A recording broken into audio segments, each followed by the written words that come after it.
कम what में। हम किसी भी विचारधारा को बिलोंग करते हो, लेकिन क्या अंग्रेजों पे के आने से पहले हम जाहिल थे? अगर सती प्रथा थी तो थे। बिल्कुल, ये बहुत ऑब्जेक्शनेबल है। आप एंडोर्स करिए सती प्रथा को। मैं सती प्रथा की बात Vivek don't try to mislead the nation. एक सेकेंड, स्वामी विवेकानंद, विवेक शांति, स्वामी विवेकानंद की हिस्टोरिक स्पीच सितंबर 11, 1893 को भारत के लिए उन्होंने क्या बोला था और हिंदुओं के लिए क्या बोला था, मुझे किसी को बताने की जरूरत नहीं है। क्या वो जाहिल थे? Point number 1। पॉइंट नंबर 2, आप कह रहे हैं कि हम जाहिल थे। कमाल की आप बात करते हैं। हमारी संस्कृति इतनी रिच थी कि उसी को लूटने के लिए अंग्रेज से लेकर मुगल यहां पर आए, और आप कह रहे हैं हम जाहिल थे। नालंदा की यूनिवर्सिटी यहां थी और हम जाहिल थे। अरे आप किसी को खुदा मानने से पहले ये तो सोचे कि आपकी पैदाइश कहां की है। सिर्फ एक लाइन बोलूंगा। बोलिए। एक लाइन बोलूंगा। संगीत रागी बोलिए आप। ये डिबेट आगे नहीं बढ़ेगी। व्यूअर्स, ये बहुत बड़ी बात बोली गई है। मुझे आपका सपोर्ट चाहिए। Please support it right now. एक लाइन, सिर्फ एक लाइन। भारत जाहिल था। बस एक लाइन बोलूंगा। जब आर्यभट्ट का देश जाहिल है, जब से वासुदेव कृष्ण का देश जाहिल है, राम का देश जाहिल है, गुरु नानक का देश जाहिल है। क्या बात बोल रहे हैं? जहां जातिवाद है वो जाहिलियत है।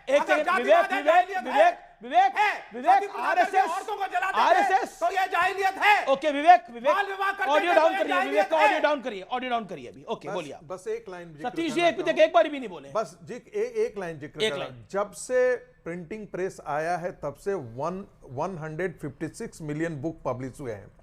एंशिएंट ग्रीक के पास 12 से 13 हजार एंशिएंट मैन्युस्क्रिप्ट थे। आप जानते हैं भारत के पास कितने एंशिएंट मैन्युस्क्रिप्ट हैं? 4 मिलियन, 40 लाख एंशिएंट मैन्युस्क्रिप्ट का देश, जिसमें 4 लाख एंशिएंट मैन्युस्क्रिप्ट को डिजिटाइज किया जा चुका है। अटल बिहारी भाई वो देश क्या? एक मिनट, 10 सेकंड। क्या कोलंबस दरिद्र देश को ढूंढने निकला था? वास्को डिगामा दरिद्र देश को ढूंढने निकला था? अरे भाई, बना लेते दूसरे को मूर्ख ये वामपंथी गिरोहों को, मूर्ख वामपंथी गिरोहों ने यही कहा था भारत नाम की कोई आइडेंटिटी है ही नहीं। मार्क्स ने लिखा India has no history. If it does have any history, it has a history of conquerors. Okay you made a point. इसी मानसिकता में जीते रहे। Okay Sudhanshu Trivedi, your 30 second 40 second on this. Bharat एक जाहिल मुल्क था अंग्रेजों के आने से पहले। Very coolly and calmly. हाँ, मैं कोट करता हूं महात्मा गांधी। सुनिए, Mahatma Gandhi in Royal Society of London in Chatham house 1931 he has delivered a lecture and he said, उन्होंने ये कहा कि आज से 100 साल पहले, यानी 1931 से 100 साल पहले भारत का एजुकेशन सिस्टम इतना उच्च कोटि का था। It was a beautiful tree which was uprooted and destroyed by Britishers. और उसके बाद एक मिस्टर फिलिप हॉटॉग उनके पीछे पड़ गए, उसमें सारे डिटेल्स दिए गांधी ने। उसके बाद जब वो भारत आए, वो यरवदा जेल में थे, तो फिलिप हॉटॉग ने कहा मुझे डॉक्यूमेंट्री एविडेंस चाहिए। तो उन्होंने कहा गांधी जी ने कि mister K T. Shah will reply. और के.टी. शाह ने विलियम एडम्स की report, Calcutta presidency, Thomas Munro की रिपोर्ट, मद्रास प्रेसिडेंसी कोट किया, जिसमें भारत की साक्षरता दर 95% है। सुनो, यह अंग्रेजों के जमाने की रिपोर्ट है जो गांधी ने कोट की है। विवेक श्रीवास्तव, कान खोल के सुनो, यह मार्क्सिस्टों का जो प्रलाप है। बंगाल प्रेसिडेंसी में वो लिखता है 1 लाख गांव हैं और 1 लाख स्कूल हैं। और सुनिए, उसमें इन्होंने ये गुरुकुल का स्कूल नहीं माना है। उसमें जातिवार बच्चों की संख्या नहीं, जातिवार टीचरों की संख्या भी दी गई है। कहा गया 2 जातियों के टीचर सबसे ज्यादा है बंगाल प्रेसिडेंसी में, ब्राह्मण और कायस्थ, मगर वो 40% है। 7% दूसरी जातियों के हैं। और SC ST में वो जातियां जिन्हें आज सबसे वो माना जाता है, सबसे निम्न माना जाता था उस दौर में, हम तो किसी को ऊंचा नीचा नहीं मानते, उनके टीचरों की संख्या लिखी है। यह ब्रिटिश डॉक्यूमेंट है वहां के। और ये सुनिए, ये 1812 में ब्रिटेन में। मैं पूछना चाहता हूं मेरे भाई, अगर हम जाहिल थे तो अब मेरी बात सुनिए, जो 10वीं शताब्दी 9वीं शताब्दी के जो अरब ट्रेवलर्स थे, अरब थिंकर्स थे, इब्न असीर, इब्न तबरी, इब्न अल खल्दूम, उन्होंने लिखा है whenever I look towards India I feel a cool breeze of knowledge coming। ये चाइनीज जो थे, वेनसोंग, चाइनीज वाले, जरा गौर से सुनिएगा विवेक जी, इत सिंह, फाहियान, वेनसोंग, ये भारत में शिक्षा लेने आए थे, हम जाहिल थे तो। और भैया चाइना में कहावत है knowledge comes from the west, और इसीलिए वेनसोंग ने अपनी किताब का नाम रखा CUK, knowledge come journey to the west. और यहां तक किताबें कब तक लेके गया। छुपाएंगे उन कुरीतियों हाँ यार, को जो समाज वाहियात के- तरह की ये बात कर रहे विषय हो। और मैं हमारे कह रहा हूं घर विषयांतर हो नहीं गया, आए। आपने विषयांतर करने की कोशिश करी छुपाते विवेक, रहिए वेरी आप। Very smartly you try to, आपने पूरी डिबेट I को did टर्न it. करने की बताओ कोशिश भाई, करी। मैंने गांधी को कोट किया, आप दाएं ओके, बाएं ओके। मत भागना मेरे देखिए भाई। मैं फिर कह रहा हूं, भारत कोई जाहिलों का मुल्क नहीं था अंग्रेजों नहीं, के उन आने से कुरीतियों पहले। के बारे में I जरूर condemn बोलिए, it लेकिन फिर on साथ air। में। ओके, सतीश के सिंह आरएसएस के 100 साल, ये तो आरएसएस ने अपना मादा तो दिखा दिया कि फुल मेजॉरिटी की सरकार बीजेपी आरएसएस का ही विंग है। ये तो सुधांशु जी से पहले पूछना पड़ेगा कि वो आरएसएस के पहले हैं या भाजपा के हैं, कि पिछले साल तो ऐसा लगा कि भारतीय जनता पार्टी ने आरएसएस से आज़ादी घोषित कर दी। ये मुझे नहीं समझ में आ रहा है। अभी सुधांशु जी की बात में ज़्यादा ध्यान से सुनता आपको हूँ। आजादी लग रही है वैसे? किसको? आरएसएस से बीजेपी को आजादी लग रही है आपको? मुझे लगता है आरएसएस और बीजेपी तो एक ही है। मुझे नहीं, अभी हुए हैं, फिर कुछ 2-3 महीना में जरा बढ़ गए हैं कि लगता है फिर से उन्होंने स्वतंत्रता या अधीनस्थता स्वीकार कर ली है। लगातार डाक टिकट, फलाना टिकट, इस तरह के लेख, इस तरह के भाषण, इस तरह के विजिट, ये सब फिर से होने लगे हैं। पहली चीज़। दूसरी चीज़, बहुत सारी चीज़ों का जिक्र कर देते हैं सब लोग। विवेक श्रीवास्तव ने एक बात तो सही कही, जाहिल नहीं कहना चाहिए तो गलत है, लेकिन क्या जो कुरीतियां हैं वो जाहिलाना थी या नहीं थी? जिन चीज़ों का इन्होंने जिक्र किया वो थी। और जब सुधांशु जी ये कहते हैं, कुरीतियां आरएसएस की देन थी, मतलब नहीं, बताइए। कौन कह रहा? आरएसएस की तो देन ही नहीं उन्होंने बोली।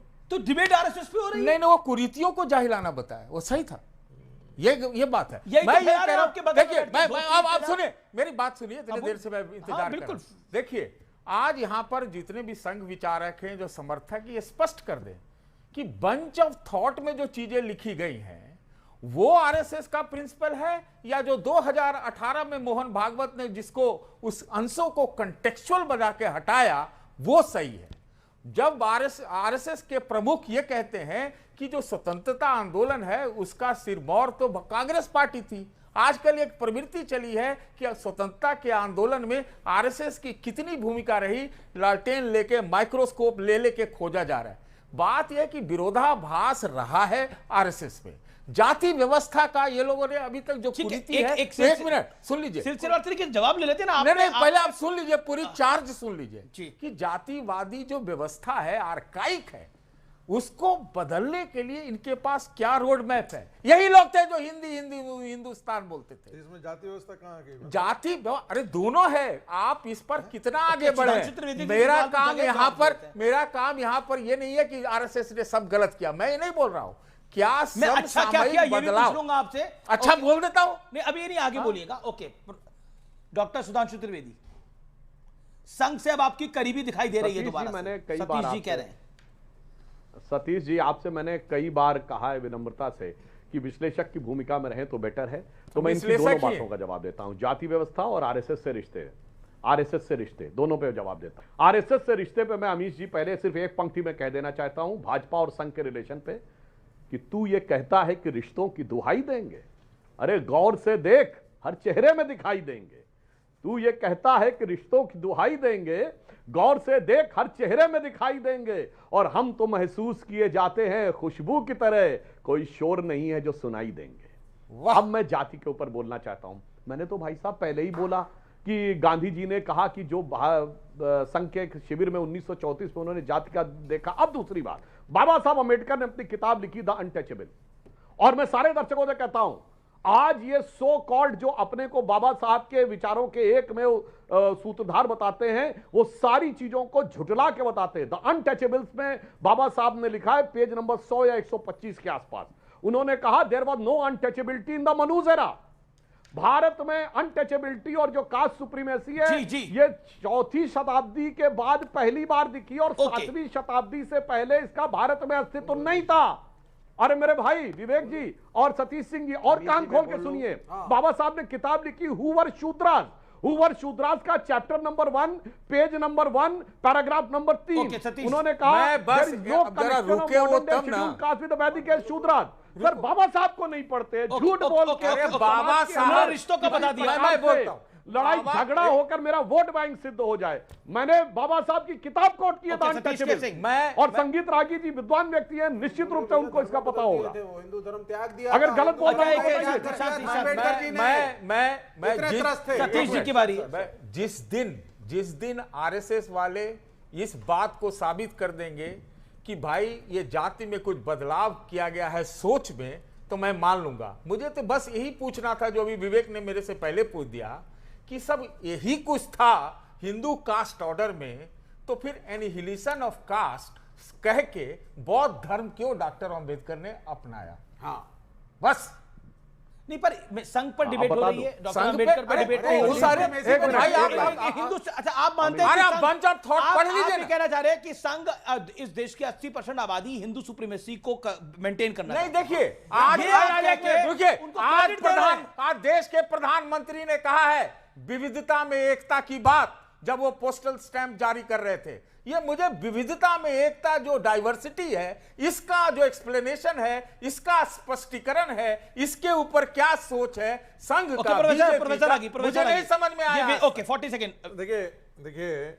बीज से ही तना भी निकलता है, उसका फल भी निकलता है, कंद भी निकलता है, लेकिन जिसको कहते हैं जाइलम फाइलम, वो सब एक ही होता है। हम ये मान करके चलते हैं कि देखिए, जिस देश में 33 करोड़ देवी देवता हो और फिर भी मंदिर बनता हो, कोई देवता टकराता नहीं है।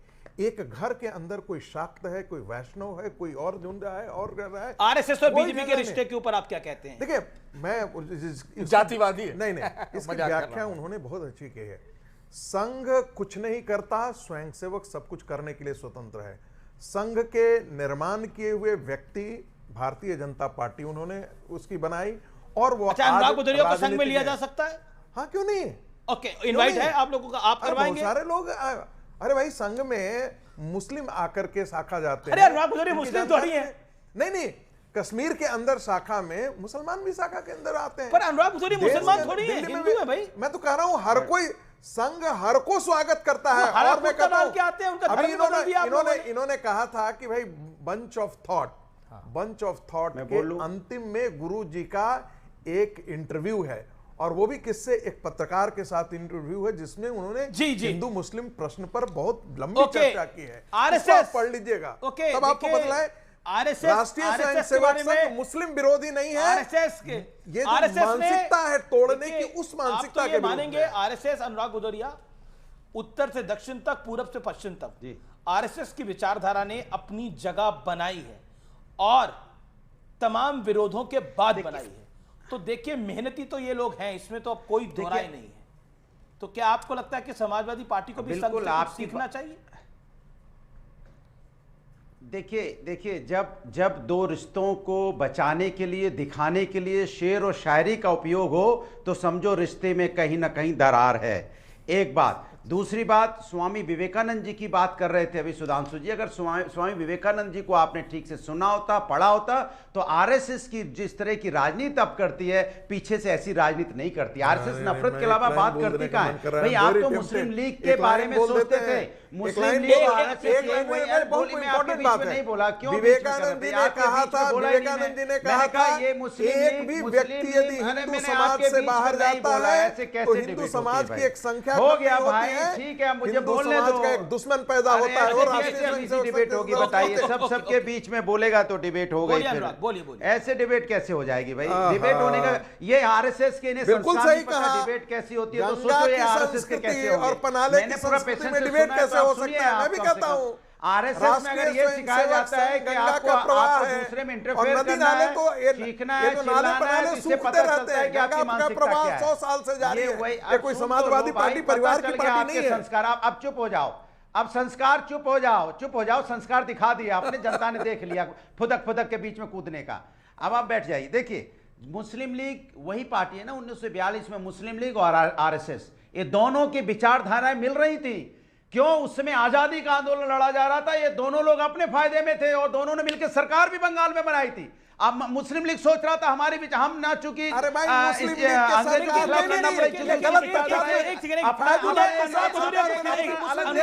गलत जितना की विचारधारा में चल रहे जानकारी नहीं है भाई। अरे तुमको जानकारी नहीं है, पढ़ते लिखते नहीं हो, पढ़ते लिखते नहीं हो, जानकारी नहीं है। एक सेकंड, अच्छा वो फैजुल हक के साथ सरकार एक सेकंड, संगीत भाई, विरोधी था। अरे संगीता काहे जी, चिल्लाते हो? अपनी इतना टर्न बीपी पे, हाई संगीता क्यों जी, करते हो? अपनी आरएसएस टर्न ऐसा सिखाता है क्या? अच्छा एक सेकंड, मैं अपनी बात कह रहा हूं ना। अच्छा okay hold on, okay audio is down. अरे पढ़ लिख के ही बता रहा हूं भैया, कैसे बात कर रहे हो आप? अनपढ़ की तरह बात करो बीच में, हा हा हा हा हा चिल्ला रहे हो। ये आरएस ने सिखाया क्या बीच में चिल्लाना? थोड़ा शांति से बोलो, मैं शांति से बोल रहा हूं, आप भी शांति से बोलो। अच्छा भाई आप आजादी के आंदोलन में 1942 में पार्टिसिपेट किया था क्या? नहीं किया ना आपने पार्टिसिपेट। और मुस्लिम लीग भी नहीं पार्टिसिपेट कर रहा था। अभी आप मुस्लिम लीग आरएसएस को थोड़ी देर के लिए छोड़िए, मैं पूछता हूं देश की कोई विपक्षी पार्टी बताइए, कोई ऐसा देश में संगठन बताइए जो बिना उसे कोई पद ना मिले, कोई अधिकार ना मिले और वो काम करता हो। आप अपनी पार्टी में काम कर रहे हैं, भैया आपको सारी प्रवक्ता है, ताकत- आपको विधायक बनना है। वन सेकेंड, आपको विधायक बनना है, आपको सांसद बनना है, ऐसे ही बहुत सारे। आप मुझे कोई दूसरा संगठन बताइए जो इतना सक्सेसफुल हो। कुछ तो उन्होंने ठीक किया होगा, मुझे बताइए कोई दूसरा संगठन आरएसएस के अलावा। सुन तो लीजिए, देश भर में बताइए। सुन तो लीजिए, आरएसएस से निकल के ही लोग, अरे सुन तो लीजिए, आरएसएस से निकल के ही लोग राज्यसभा बन रहे हैं, प्रधानमंत्री बन रहे हैं, चीफ मिनिस्टर बन रहे हैं, आपके यहाँ प्रवक्ता भी बन रहे हैं, और आप कह रहे हो कि आरएसएस कुछ चाहता नहीं। अरे आरएसएस से ही तो से निकल के बनते हैं ना। आरएसएस के पास अगर कुछ भारतीय जनता पार्टी के साथ आरएसएस की विरोधी का विरोध करने से पहले उसे समझ तो लीजिए कितने परसेंट है ये। मैक्सिमम मैं बता रहा हूं 5% सबक ले लिया। मैं कहता हूं आरएसएस कितने प्रचारक होते हैं और भारतीय जनता कितने प्रचारक होते हैं आपको आइडिया ही नहीं है। संघ में कितने प्रचारक होते हैं और वो प्रचारक साइकिल से गांव गांव घूमते हैं। फिर आप कहते हैं कि बीजेपी और संघ इतना फैल क्यों रहा है। वनवासी कल्याण आश्रम के बारे में आप जानते हैं?